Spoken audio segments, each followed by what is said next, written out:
स्वर कथा चैनल के सभी श्रोताओं को संतोष कुमार शर्मा का बहुत बहुत नमस्कार।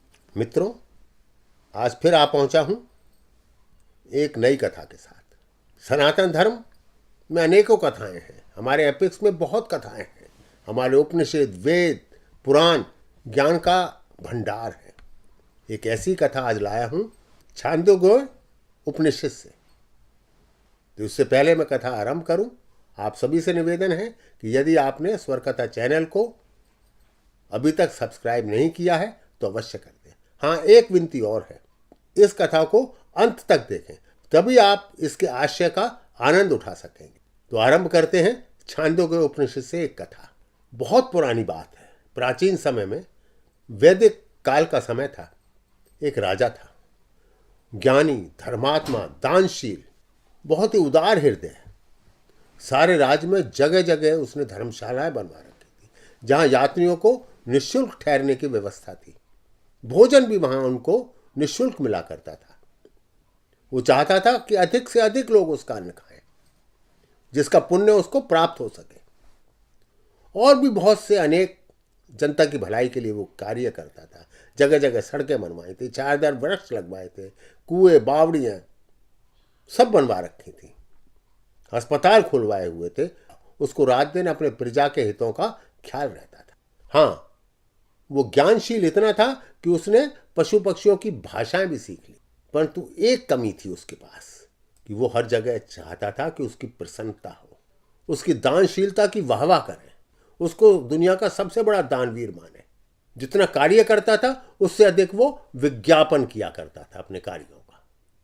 जैसे आजकल आप लोगों ने भी देखा होगा, बहुत से राजनेता, बहुत सी संस्थाएं दान अवश्य करती हैं, परंतु उसका विज्ञापन उससे भी अधिक करते। हर एक को लोग बताना चाहते हैं कि मैंने बहुत दान दिया, मेरे जैसा दयालु दानवीर कोई नहीं है।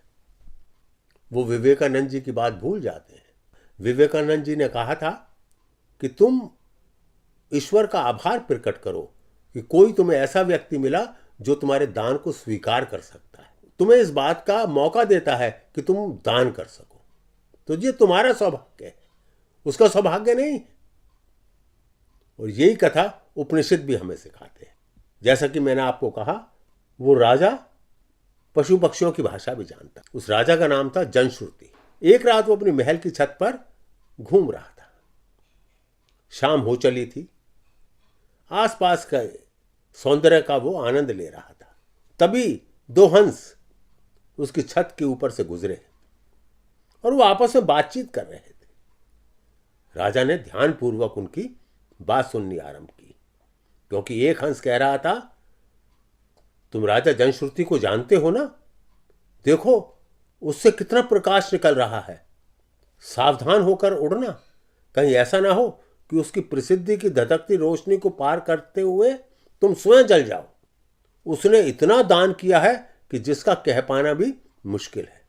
दूसरा हंस हंस दिया, कहता कितना बड़ा ज्ञानी भी है कोई, परंतु उससे भी अधिक ज्ञानी है, उससे भी अधिक ज्ञानवान है। आध्यात्मिक ज्ञान की प्राप्ति जिसको हो चुकी है, वो तो एक गाड़ीवान है। तो राजा जनश्रुति तो उसके सामने कुछ भी नहीं। उस गाड़ीवान का नाम है रायकवा। ये राजा तो प्रसिद्धि के पीछे पागल है, परंतु वो कोई प्रसिद्धि भी नहीं चाहता। इस प्रकार राजा ने उन दोनों हंसों की बात सुन ली। थोड़ी देर में ही वो दृष्टि से ओझल हो गए।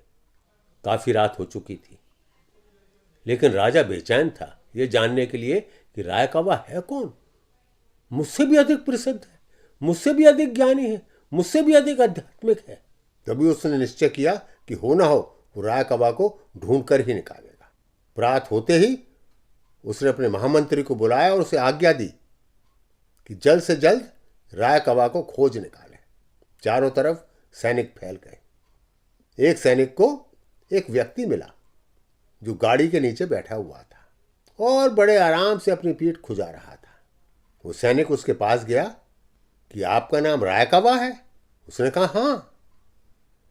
बस इतना सुनना था कि वो सैनिक उल्टे पांव भागा भागा राजमहल जा पहुंचा और जनश्रुति को पूरी सूचना दे दी।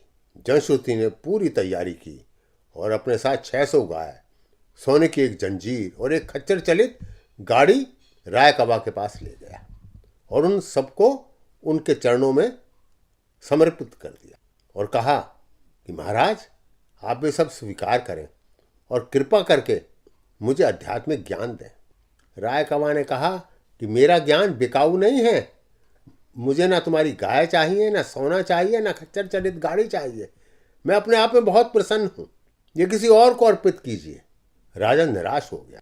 राजा ने एक बार फिर जाने की सोची और इस बार वो 1000 गाय अपनी बेटी को साथ ले और सोने की जंजीर, खच्चर चलित गाड़ी इत्यादि सब लेकर उसके पास पहुंचा कि मेरी पुत्री को आप अपनी पत्नी के रूप में स्वीकार कीजिए और मुझे ज्ञान दीजिए। राय कवा ने सोचा कि ये व्यक्ति तो वाकई में आदर्श शिष्य बनने लायक है, क्योंकि उसमें सब वो गुण हैं जो एक आदर्श विद्यार्थी में होने चाहिए। उसमें दृढ़ता है, वो ईमानदार है और उसका ज्ञान की याचना सच्ची है। राय कवा ने तब उससे कहा कि इस सृष्टि में कई तत्व हैं जिन्हें देवताओं के रूप में पूजा जाता है। यहां हवा है जो सब कुछ बहा ले जाती है अपने साथ, अग्नि है जिसके संपर्क में आने से हर चीज स्वाहा हो जाती है, जल जाती है। वहां प्राणवायु भी है जो जीवित प्राणी को सक्रिय करती है, लेकिन सभी से ऊपर है एक आत्मा जो इन सबको संचालित करती है। यह आत्मा किसी के द्वारा निर्मित नहीं है, इसका अपना ही अस्तित्व है और फिर भी यह सृष्टि का निर्माण और पालन करती है। इस प्रकार संपूर्ण सृष्टि एक जटिल उपकरण है जो आत्मा के आदेश पर अपना कार्य कर रही है। हे राजन, आप जो दान देते हैं उसके लिए न तो घमंड करें, ना ही उन लोगों को सौभाग्यशाली माने जो आपका दान स्वीकार कर रहे हैं। हे महान राजा, अपने महल में जाओ, लेकिन घमंड का त्याग कर दो। उदारता से दो, लेकिन अहंकार से नहीं। खुलकर दें, लेकिन तारीफ के लिए नहीं, प्रसिद्धि की दृष्टि से नहीं। याद रखें, जिस वस्तु का आप दान दे रहे हैं वो आपकी अपनी नहीं है, आप तो केवल निमित्त मात्र हैं। इस सत्य को आप देखें। जो इस सत्य को देखता है वही दृष्टा बन जाता है, उसे किसी चीज की कमी नहीं रहती। वह वस्तुओं का भोक्ता बन जाता है दूसरों के लिए। राय कवा की ओर से ज्ञान के इन शब्दों ने राजा को संतुष्ट कर दिया। प्रस्थान करते समय राजा ने अपनी कन्या, 1000 दुधारू मवेशी, असंख्य सोने के सिक्के और रथ आदि उसको भेंट कर दिए और अपनी पुत्री का विवाह, जैसे मैंने कहा, अपनी पुत्री का विवाह भी उस महान आध्यात्मिक व्यक्ति के साथ कर दिया। इस बार राय कवा मना नहीं कर पाया। उसने गुरु दक्षिणा के रूप में इन सबको स्वीकार किया और उसकी प्रसिद्धि रात दिन बढ़ने लगी। और राजा ने भी अपने महल में जाकर उन सब बातों पर अमल आरंभ कर दिया, बिना घमंड के दान देना आरंभ कर दिया और प्रजा की सेवा करनी आरंभ कर दी, जिससे उसकी प्रसिद्धि पहले से भी ज़्यादा फैल गई। तो मित्रों, इस कथा से हमें शिक्षा मिलती है कि जो भी कार्य करें उस पर अहंकार ना करें। अहंकार किसी भी व्यक्ति का सबसे बड़ा दुश्मन हो सकता है। आप सभी का बहुत बहुत धन्यवाद स्वर कथा चैनल से जुड़ने के लिए। अगले सप्ताह फिर मिलेंगे एक नई कथा के साथ। आप सभी का बहुत बहुत धन्यवाद।